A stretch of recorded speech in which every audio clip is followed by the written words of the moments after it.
विजु पट्टनायक अंतर्जातीय विमान बंदर में भारतर सर्वबृहत मेंटेनेंस रिपेयर और ओवरऑल केन्द्र स्थापन होगाकू जाउछि जहां ओडिशार अर्थनीति और नियुक्ति वृद्धि में गुरुत्वपूर्ण भूमिका ग्रहण करिबो।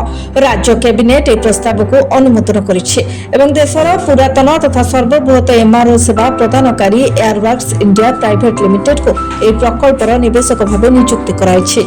मुख्य शासन सचिव मनोज आहूजाଙ୍କ कहवा अनुसार वर्तमान एयरलाइंस माने सेमानक आयर 12 ରୁ 15% विमान मरामती और रक्षणाबेक्षण ପାଇଁ खर्च करुछन्ति जहां प्रायतः अन्य राज्य किंबा विदेश रे करा जाउछि। एही एमआरओ केन्द्र एही खर्च को ओडिशा भितर रखी राज्यर शिल्प विकास को त्वरित करिबो। या पूर्व भारतर विमान चलाचल और शिल्प विकास ପାଇଁ एक माइल खुंट हेबो।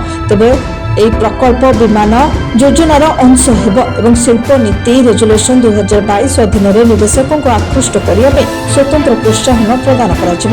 ଏହା ଓଡ଼ିଶାରେ ନିଯୁକ୍ତି ସୁଯୋଗ ସୃଷ୍ଟି କରିବ। ଏହା ସହ ରାଜ୍ୟକୁ ଏକ ପ୍ରମୁଖ ବିମାନ ଚଳାଚଳ କେନ୍ଦ୍ର ଭାବେ ପ୍ରତିଷ୍ଠିତ କରିବ।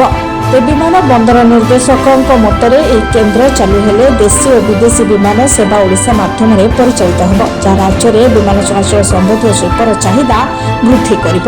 Bureau report Biraja news.